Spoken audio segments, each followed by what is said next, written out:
Take a look at all this nice railroad equipment, because this is probably the last time you're going to see it, because this is the St. Louis and Rio Grande Passenger Excursion Railway, which is now shut down permanently. So all these units are up for sale and will be going to new homes. And that includes these beautiful F units here. In the background,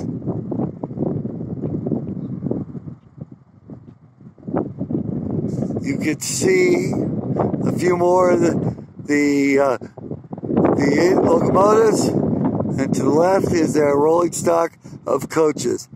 And it's all going away. Right? From Alamosa, Colorado. Thanks for watching.